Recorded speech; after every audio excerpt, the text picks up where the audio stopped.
ready. Yeah. Hey, what's up? Welcome back if you are a returning member of the Grow with Grace community, and welcome in if you're new here. I'm really happy that you're here. Today, I have some things on my brain, and it's been like 12 days since I posted a YouTube video. I'm very sorry. Yeah, I have been super busy lately, but I have a few interesting things that I want to just like chat through and bring to the community. And I'm gonna be doing it while I get ready because that's the season I'm in. A couple of things I want to share with the community. One, I started going to counseling about a month and a half ago, and I cannot overstate how good it has been for me. I've been before, this was not my first time going, but I hadn't been in a few years, and I really felt like I was getting to a point with my mental health where I was starting to feel alone, and really like I couldn't share who I actually was with anyone, like not even my boyfriend or my close friends. And I was having like pretty dark thoughts. That's what I'll say. I was having pretty dark thoughts. I am a very happy person normally, so I knew that this was not right. And I felt like I owed it to myself, my community, mostly myself, to get in counseling and go. So I started going at my school, which has been such a blessing because it's, you don't have to pay for that, and it's pretty easy to fit in with my schedule. So I recognize that that's not available for everyone, but I really, really would encourage you, if you're struggling with mental health, or even if you don't know if you're struggling, but you're feeling like kind of dark, like it's hard for you to wake up and get out of bed, or if you just lost that shiny zeal for life that really we all deserve. I think that it's the nicest, kindest, most compassionate thing you can do for yourself. And it's crazy to me that we don't prioritize it more than we do. It's definitely getting better. But, I mean, if you think about it, we have, how many millions of dollars do Americans spend, probably billions, on workout, diet, health, wellness, all of that, which is awesome, great. I'm so happy that we're doing that. But our brain is another facet of that doesn't just magically fall into place and get better, especially if you've gone through something really hard in your life, like if you've had a trauma, which a lot of us have. I'm learning more about like capital T trauma versus little t trauma. A capital T trauma would be something like having PTSD from being in the army, or being in a car accident, or being molested. That would be like a capital T trauma. A little t trauma, you might not even know is there, which could be more kind of insidious, because it could be your parents kind of neglecting you or ignoring you, and you might have just written it off as they were busy, they had to work a lot. I totally understand. But there's something about being neglected as a 5-year-old that sends a message to yourself that says, I'm not worthy of love. They don't love me, and what can I do? It's my fault. You don't ever blame it on your parents. You think it's your fault if someone doesn't love you. And they may have, of course they loved you. They're your parents. They very well did. I really hope they did. But yeah, I'm learning a lot about that, and I think that so many people live with these capital T traumas or little t traumas and don't ever seek the help that they really do need. And I think that's why there are so many people walking around feeling depressed, lashing out on other people with anger, and or harming themselves, like drinking way too much, doing way too many drugs, watching way too much Netflix and not sleeping enough. It doesn't even have to be dramatic. Even like setting your life up in a way that doesn't serve you is not really loving yourself.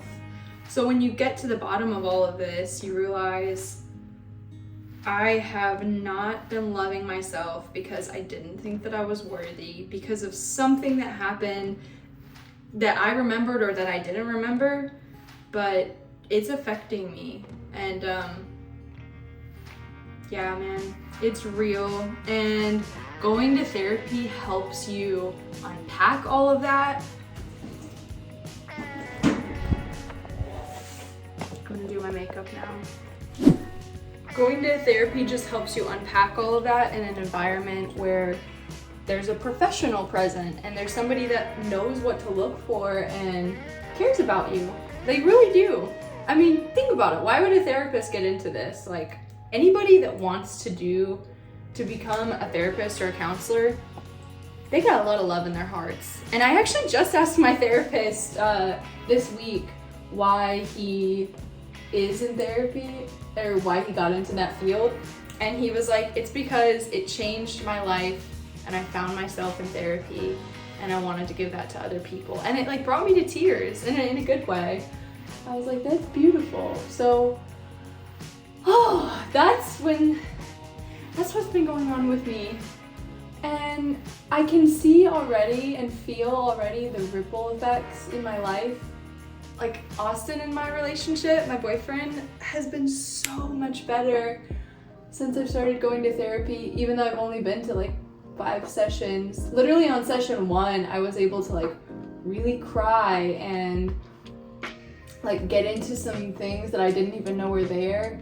And every week I kind of like come home and I tell him what's going on, and like I can tell how happy it makes him that I'm healing and that I'm starting to like grow and move out of these like sad patterns that I was in, because it does affect your partner. This world would look a lot different, like a lot different, if we could normalize it. I know that term is like overused, normalize, whatever. I don't care. I believe it. Like if we could normalize going to therapy and destigmatize it to where it's not like, you don't have to be like bipolar. If you are, that's okay and you should still go, but like you don't have to have a classified mental illness to go. I think that it's helpful for all of us because we move so quickly in this world and it's hard. And I'm also gonna call men out right now, and not in a bad way. Men should be able to emote and express themselves and cry without feeling shame. Men, especially in our Western society, are supposed to be these big, strong, nothing can hurt me types, and like that is so freaking sad because we all deserve to express ourselves and emote. Being who you are, expressing your emotions is like the most mature, manly thing that you could do. And on the extreme end of it, whenever that doesn't happen, you can really fall into a pattern of like deep depression, and oftentimes it ends in suicide. I mean, I can't remember what the suicide rate is. I can look it up. 1 in 7 for men? I cannot remember. But it's much higher, and I have a feeling that's because we as a society don't support that. And so what we can do is to support the men in our lives, give them space and don't shame them. And also be vulnerable ourselves. When we're vulnerable, it softens the men in our life, I think. These are just my thoughts and opinions. I know someone's gonna disagree with me, someone's gonna have something to say. I don't care. This is my experience and I'd like to share it because I do think that it's relevant to a lot of people.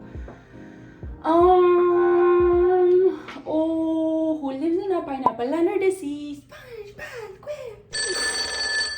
I'm trying to think of what else I want to share. I feel like I have a lot going on in my life. I'm also taking acting classes because I'm an actress and I'm working on building that muscle more, and my goal with YouTube is to actually create a full-time income from YouTube, and I will always like love real estate and do it on the side, and I can always refer you to someone, but long term I think I want to get more into like the investing side of real estate and just work YouTube and make content that matters to me, that I feel like touches you guys and helps the community.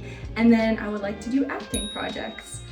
So that is my truth. And like, it's funny that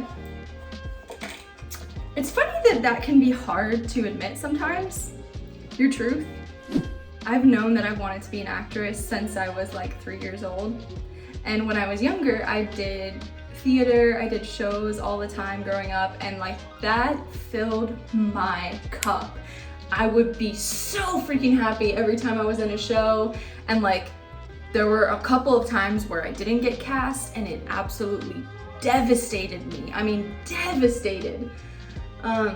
And that tells me how important it is to me. And it's one of those things where going through school, having like different jobs, I've worked since I was 14, I would get into this mindset of like, oh, I think I could do this forever. Like whether it's career bartending or even when I first started real estate, I was like, I could do this forever, just like brokering, you know, that would be cool. But every single time I would be like in the shower and I would like think about acting and it would make me feel sad. And I was like, oh, I'm not being true to myself. And it didn't happen overnight at all. Like this was probably 7 or 8 years in the making. But about a year ago, I just had this like open, honest, humble conversation with Austin, because part of my story was that I'm not lovable, who I really am isn't good enough, and if who I really am is an actress and that's what I want to do, society, people in my life, people who love me won't accept me. And I thought that for Austin, so I like projected that onto our relationship, and I kept my desire and dream for acting hidden because I was ashamed of it, and I loved him and I wanted to keep him in my life. And when I told him, he was like, Grace, that is like the stupidest thing I've ever heard. Like, if you love acting, you need to do it. Like, I want you to be happy and I want you to do what you want to do. And it just like blew my mind open. Like, oh, wait, I can be with someone who loves me for what I actually want to do, and I can actually do it.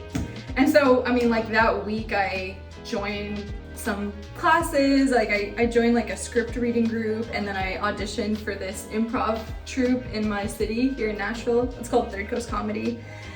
Super funny. If you're ever in town, come check us out. So I said yes to me. Like I said yes to me, all of me. I knew that I would be disappointed with myself if I never even gave acting a shot. We never know how much time God is gonna give us, and we never know how we're gonna go or how we're gonna be used. But what I do know and what I'm learning is that I have a calling and a dream that God has given me. And I think we all have that in different ways. It doesn't have to be as like artsy or whatever is acting. It could literally be like, I wanna own like an equestrian ranch. I love horses, or I wanna host foster dogs, or what, literally any number of things. I'm just thinking of animals right now. But we all have something in our coding, I believe, that we are really called to do. And it may be subtle, it may just be the way you approach your life. It doesn't even have to be concrete. But if you are true to that, and you're true to what God has given you, like, you're gonna live a freaking awesome life, no matter how long it is, no matter how it looks, no matter what happens with the economy, no matter what happens with freaking pandemics or anything. You can be true to you in any circumstance. I love reading books on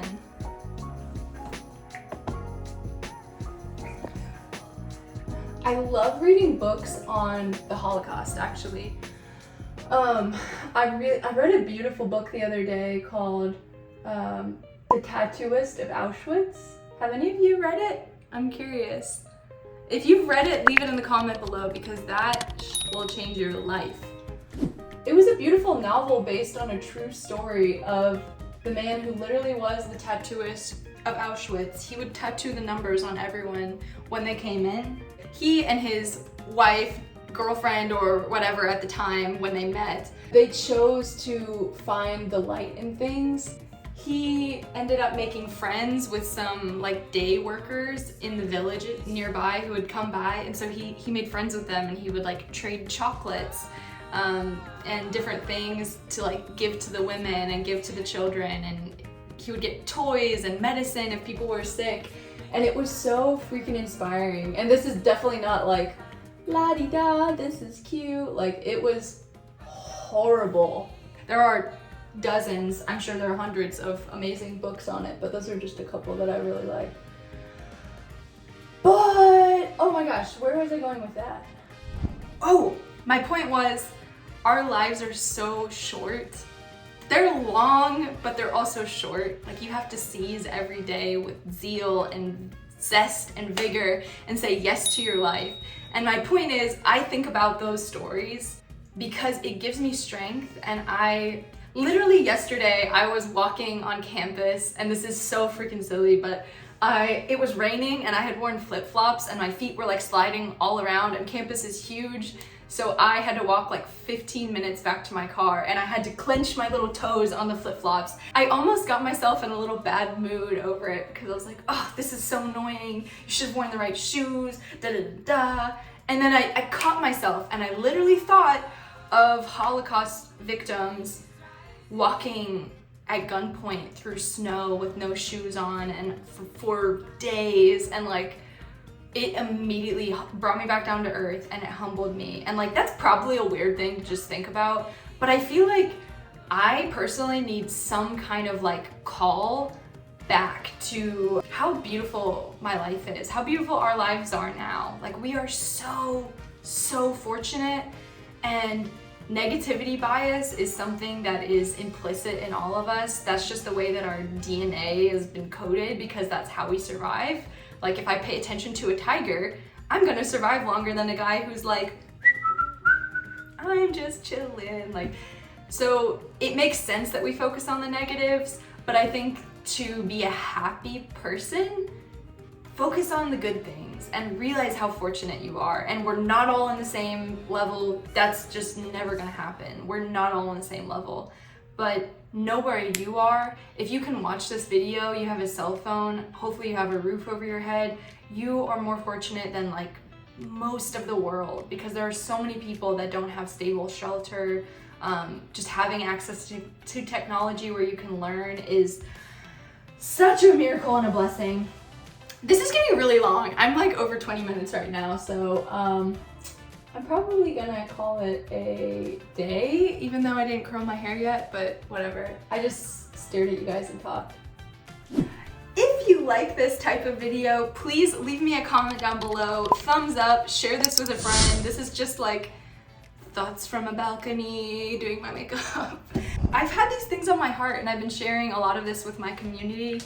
I meant to cover a movie that I just watched called The Social Dilemma. Have any of you seen it? Again, leave a comment down below if you have. I kind of want to do another like get ready with me where I talk about that, because if you own a smartphone, I think you need to watch this video, because these social media networks, in a nutshell, I gotta finish this video. These social media networks are writing algorithms that prey on our psychology to keep us staring at the phones, because they make more money when we're staring at the phones, and we're always staring at the phones. And there's these predictive algorithms that know what you want to see and just keep you staring at it. So I know I'm like a hypocrite right now because I'm making a YouTube video. It's gonna be presented to you from an algorithm, but I hope that this encourages you to go watch it. I'm gonna talk more about it, but anyway.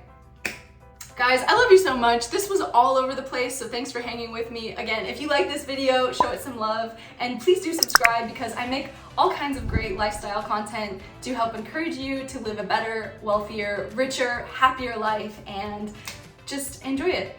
All right, bye guys. Until the next video, I'll see ya.